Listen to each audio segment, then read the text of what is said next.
So అట్లా ఒక అర్థవంతంగా ఒక చాప్టర్ ముగిసిపోయింది కదా, దానికి ఒక మీనింగ్ ఇద్దాం ఈసారి వెళ్ళి. So I will give my best అని చెప్పేసి నేను అనుకున్నా. అండ్ ఐఎమ్ లైక్ ఆల్వేస్ ఏంటంటే లైక్ రిస్క్ తీసుకోవడం నాకు ఇష్టం. అండ్ నాకు ఫస్ట్ భయం వేసింది సీజన్ 8 అనగానే, అరే సీజన్ 7 వెళ్ళినాం కదా. అండ్ ఎందుకంటే Bigg Boss is like positivity negativity రెండు ఉంటాయి. కానీ మనకి లైఫ్లో ఎప్పుడైనా ఇక మనకు భయం వేసేదే మనకి ఎప్పుడైనా మనల్ని లైఫ్లో మన గ్రోత్కి దోహదపడుతుంది నేను అనుకుంటా. So I was like let's give it A try, what ever it might be, చూసుకుందాం దేఖ్లేంగే అనుకున్నా. కానీ ఫస్ట్ టైం వెళ్ళినప్పుడు పెద్ద రెస్పాన్సిబిలిటీస్ ఉండవు. ఓకే చల్తా ఇన్ వీక్స్ ఉంటాము బయటకు వచ్చేస్తాము. సెకండ్ టైం వెళ్ళినప్పుడు ఆల్రెడీ ఎక్స్ కండిషన్ కాబట్టి అప్పుడు 13 వీక్స్ ఉండి ఇప్పుడు రెస్పాన్సిబిలిటీస్ పెరుగుంటాయి. ప్రతి వీక్ ఖచ్చితంగా ఉండాల్సిన సిచ్యువేషన్ ఉంటుంది. ఖచ్చితంగా టాప్ 5 అండ్ విన్నర్ ఏమ్తోనే వెళ్తారు సెకండ్ టైం వెళ్ళినప్పుడు. సో ఈ భయాలు, ఈ రెస్పాన్సిబిలిటీస్ ఏమి కొంచెం, సో అది 100% కొంచెం చిన్న భయం అండ్ ఆ కైండ్ ఆఫ్ నువ్వు అన్నట్టు రెస్పాన్సిబిలిటీస్ అయితే ఉంటాయి. అంటే లైక్ ఫస్ట్ టైం ఏంటంటే I don't have anything else, అంటే ఇంకేం లేదు ఆప్షన్, వెళ్తేనే నాకు ఏదో ఒక గుర్తింపు వస్తుంది అన్న దాంతోనే వెళ్ళినా. అంటే నాకు వేరేదేం లేకుండా, అంటే ఇన్ని వీక్స్ ఉండాలి ఇంతనే ఉండాలి అన్నదేం లేకుండే. I was being my self. And నాకు బిగ్ బాస్లో అర్థమైంది ఏంటంటే, మనం అక్కడ ఒక స్ట్రాటజీ వేసుకొని ఒక ప్లాన్ వేసుకొని వెళ్తే మనం కన్ఫ్యూజ్ అయిపోతాము. And at the same time అది వర్కౌట్ అవ్వదు. So it's very much situational game అనమాట. సో నా మీద నాకు ఆ కాన్ఫిడెన్స్ ఒకటే ఏంటంటే, ఇక ఏదొచ్చినా ఎదుర్కొందాం అన్న చిన్న ఒక ఫైటర్ స్పిరిట్తో వెళ్తున్నా తప్ప, ఈసారి కూడా ఇక అవన్నీ భయాలు పక్కన పెట్టేసిన. ఫస్ట్ చెప్పినప్పుడు ఉండే, అరే విన్ అవ్వాలి లేకుంటే ఏమనుకుంటారు అది ఇదన్న చిన్నది ఉండే, కానీ లైక్ ఇట్స్ ఓకే, రిస్క్ తీసుకుందాం ఈ ఏజ్లో, కాకపోతే ఎప్పుడు రిస్క్ తీసుకుంటామని చెప్పేసి అనిపించింది. ఇచ్చి పడేద్దా అని అనిపించింది. వెళ్తున్నాను అంతే. నా లైఫ్ ఫిలాసఫీ అంతే, చాలా సింపుల్. ఎక్కువ రిస్క్ చేసేసేయాలి, వస్తే వచ్చింది లేకపోతే లేదు, రిస్క్ చేసేసేయాలి ఫస్ట్. సముద్రంలో దూకేసిన తర్వాత ఈత ఆటోమేటిక్గా వచ్చేస్తుంది అని చెప్పేసి అనుకుంటాను. బట్ సీజన్ 7లో నుంచి బయటకు వచ్చిన తర్వాత ఈ 1 ఇయర్లో ఎక్కడ నీ సైడ్ నుంచి ఒక సినిమా రావడము ఏం కనిపించలేదు. 1 ఇయర్ ఏం జరిగింది అసలు life? So 1 year like film will take some time కదా యూజువల్ ఒక ఫీచర్ ఫిల్మ్ అంటే. So it's like a proper, అంటే అన్ని టెక్నికల్ వాల్యూస్ ఉండి అండ్ మంచి ప్యాడింగ్ ఆర్టిస్ట్ ఉన్నారు. అంటే పోసాని కృష్ణమురళి గారు ఉన్నారు మూవీలో. అండ్ ఇప్పుడు మొన్న మారుతినగర్ సుబ్రహ్మణ్యంలో heroine Ramya Pasupuleti is one of the heroine. So few new comers and few already known పీపుల్తోని షఫీ గారు ఉన్నారు. సో చేసిన వెరీ మంచి టెక్నికల్ వాల్యూస్ లైక్ చేసిన ఫిల్మ్ అనమాట. సో యా, సో బయటికి రాగానే అది వర్క్ జరిగింది. Then post production and all that it took little time అనమాట. అంటే నేను యాక్చువల్ వచ్చిన డిసెంబర్లో, దిస్ ఈజ్ సెప్టెంబర్ కదంటే, ఇట్స్ లైక్ 10 months. సో ఒక 10 months అయితే పడుతుంది ఒక ఫిల్మ్కి, అంటే ఒక ప్రాపర్ షేప్లో రావడానికి. So it took its time. And ఇంకో ఫిల్మ్ స్టార్ట్ అవ్వడానికి కొంచెం టైం ఉంది నాకు. సో ఆ టైంలో వెళ్ళొద్దాము, I will be myself అక్కడ. ఎక్కువ నేనేం దేని గురించి మళ్ళీ అదే ఆ బర్డెన్తో వెళ్తే అక్కడ మనం కన్ఫ్యూజ్ అవుతాము. ఆ బర్డెన్స్ ఏం వద్దు, just I will be myself, I will play my level best అని చెప్పేసి అనుకున్నాను అంతే. సో లాస్ట్ టైం మీ సీజన్లో కొన్ని గ్రూప్స్కి డివైడ్ అయిపోయి మ్యాక్సిమం కాంటెంట్ వాళ్ళ మీద ఉంటాం, మ్యాక్సిమం కాంటెంట్ వాళ్ళ మీద చూపించడము. అటు ఇటు కొంచెం అన్యాయం అయిపోయింది. ఎవరంటే అర్జున్ నువ్వు, మీ ఇద్దరే కొంచెం 1 hour ఎపిసోడ్లో కంటెంట్ చాలా కట్ అయిపోయింది. గ్రూప్స్ వైజ్గా డివైడ్ అయిపోవడం వల్ల మీరు ఎటు వెళ్ళలేక మీ సింగిల్గా ఉంటాం ఆడటం, సోలో బాయ్గా ఆడటం జరిగింది.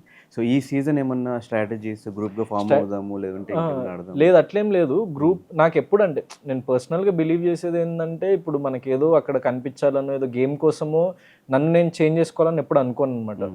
సో లైక్ ఎక్కడ తప్పు జరుగుతుంది అంటే, అక్కడ గ్రూప్స్ కూడా ఎందుకు డివైడ్ అయిందంటే, అందరితో మంచిగా ఉండేటోని యాక్చువల్లీ.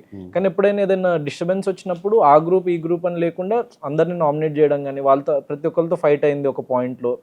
సో ఒక కైండ్ ఆఫ్ వాళ్ళందరికీ ఏమనిపించింది అంటే, ఈ డేంజర్ రాబాయ్ అని చెప్పేసి అనిపించి వాళ్ళు కొంచెం నన్ను పక్కన పెట్టిండ్రు. అప్పుడు లోపల ఉన్నప్పుడు వాళ్ళకి బయట ఏం జరుగుతుందో వాళ్ళకి కూడా తెలియదు కదా.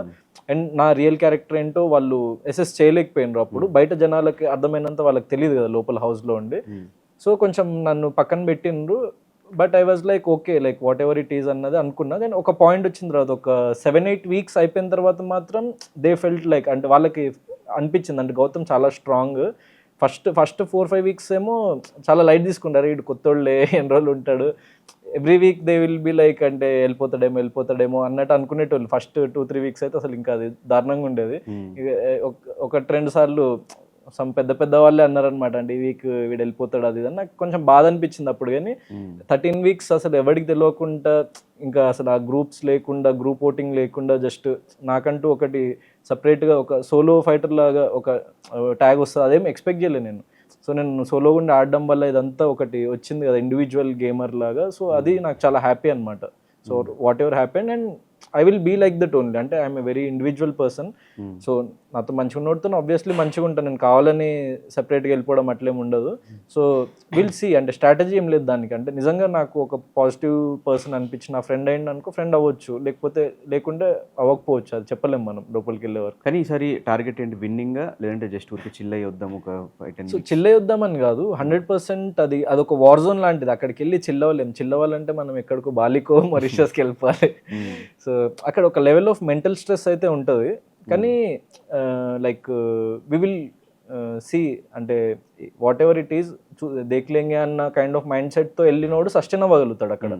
సరే విన్ ఆర్ లూజ్ పక్కన పెట్టేస్తే, అందుకే నేను సీజన్ 7లో కూడా ఫస్ట్లో కొంచెం భయపడ్డా అట్లా చూసిన. మీరు నా గ్రాఫ్ చూస్తే ఒక పాయింట్లో ఫ్రీకౌట్ అయిపోయినా. అంటే వదిలేసిన, ఎవడేమనుకుంటాడు, లేకపోతే మనల్ని తీసేస్తారా. నేను ఓపెన్గా చెప్పేటోడు, నన్ను ఇప్పుడు బయటకు పంపించేస్తారని పంపించేసేయండి. నేను 7th వీక్ 8th వీక్లో నుంచి చాలాసార్లు చెప్పిన. 10th వీక్ డోర్ కొట్టినా కదా. సో దాని తర్వాత ఎవరు అడిగినా నాకు ఇప్పుడు పంపించేస్తారన్నా నాకు ఫరక్ పడదని. సో మనం ఎప్పుడైతే మనం ఆ భయాన్ని వదిలేసి మన దిల్ ఖోల్కే మనం అక్కడ గేమ్ ఆడుతుంటే 100% అక్కడ మనం సస్టైన్ అవ్వగలుగుతామని నా నమ్మకం. అండ్ అదే చేస్తాను నేను ఈసారి కూడా. అంతే, పెద్ద స్ట్రాటజీలు ఏం లేదు. I will be myself, I will be fearless and do whatever I like. So ఈ సీజన్ ఎలా అనిపించింది బ్రో? ఈ సీజన్ అదే కొంచెం లాస్ట్ సీజన్ కంటే అయితే కొంచెం ఎంటర్టైన్మెంట్ కానీ లైక్ ఎంగేజ్మెంట్ ఆడియన్స్కి తగ్గుతున్నట్టు అనిపించింది నాకు కూడా. So will see. అంటే వైల్డ్ కార్డ్స్ చాలా మంది వస్తున్నారు. సో అది కూడా ఒక కైండ్ ఆఫ్, ఎందుకంటే first time Telugu Bigg Boss హిస్టరీలో వైల్డ్ కార్డ్స్గా ఇంతమంది ఎక్స్ కంటెస్టెంట్స్ రావడం అన్నది చాలా అరుదైన విషయం. సో మైట్ బి లోపలికి వెళ్ళిన తర్వాత scenario change completely upside down అయ్యే స్కోప్ కూడా ఉందన్నమాట. సో అందుకే ఆ చిన్న హోప్తోనే ఇంకా నేను వెళ్తున్నా. అండ్ నా సైడ్ నుంచి నా కేపబిలిటీ ఎంత ఉందో అంతవరకు నేను ఎంటర్టైన్మెంట్ విషయం, ఇట్స్ నాట్ జస్ట్ ఫైట్ అదనే కాదు. సో మనకి ఆడియన్స్కి మనం కనెక్ట్ అయ్యే చాలా పాయింట్స్ లైక్ నేను రియలైజ్ అయినా. అంటే నాలో లేని కొన్ని కోణాలు, అంటే నాకు తెలియని కోణాలు, నాలో ఉన్నాయని తెలియని కోణాలు నేను బిగ్ బాస్కి వెళ్ళి వచ్చి చూసుకుంటే, అరే నేను ఈ మూమెంట్లో ఇట్లా బిహేవ్ చేసిన, ఇక్కడ ఈ ఫన్ క్రియేట్ చేసిన, ఇది ఫన్ లాగా వచ్చిందా బయటికి అని చాలా విషయాలు నాకు నేను అసెస్ చేసుకోగలిగిన, సెల్ఫ్ అసెస్మెంట్. సో అవన్నీ like I will show once again and ఇంకా మోర్ స్ట్రెంగ్త్ అండ్ మోర్ పవర్తో ఇస్తాను అనమాట ఈసారి. కానీ లాస్ట్ టైం వైరల్ అయిన ఒక్క అశ్వత్థామ ఇంకా స్టిల్ ఎక్కడ వెళ్ళినా కూడా అశ్వత్థామ అనే పేరు అట్లా నోటెడ్ అయిపోయింది. అసలు డైలాగ్ పరిస్థితి ఏంటి? లాస్ట్ వచ్చిన ట్రోల్స్ గురించి ఏం చెప్తావు? సో అంటే ఇప్పుడు ఎప్పుడైనా నీకు చాలా వైరల్ అయింది అంటే అప్పుడు దానికి పాజిటివ్ ఉంటుంది, నెగిటివ్ ఉంటుంది. సో నేను ఎట్లా చూస్తా అంటే, నేను ఎవరిని తిట్టలేదు, ఎవరిని కించపరచలేదు, ఎవరిని ఏం అనలేదు. So I shown my inner thought Ashwatthama అనుకుంటూ ఒక పాయింట్ ప్రూవ్ చేద్దాం అనుకున్నా. చాలా మందికి అసలు ఫస్ట్ అర్థం కాలేదు అశ్వత్థామ అంటే ఏంటి అని. సో నేను లైక్ నాకు రైటింగ్ బ్యాక్గ్రౌండ్ ఉంది అండ్ నాకు మహాభారతము లైక్ అవన్నీ నేను పురాణాలు కూడా దాంట్లో పట్టుంది. సో ఏంటంటే అక్కడ గేమ్లో యూ కాంట్ కిల్ మీ, ఎందుకంటే అందరు నాకు ఓట్అవుట్ చేసి బయటికి వెళ్ళిపోవాలని అన్నారు. So you can't kill me అని వాళ్ళకు ఒక పాయింట్ చెప్దామని అనుకున్నా. సో అర్థం కానీ చాలా మంది దాన్ని ట్రాల్ చేసిండ్రు. సో బట్ ఇట్స్ ఓకే, ఎందుకంటే చిన్నపిల్లల్లో కానీ లేకపోతే ఫ్యామిలీస్లో కానీ వాళ్ళకి ఏంటంటే అదొకటి ఒక యూఫోరియా అనమాట. అంటే ఒక కైండ్ ఆఫ్ ఇప్పుడు నేను కనిపించిన అశ్వత్థామ 2.1 అరవడం వాళ్ళు. సో అంటే అది నేను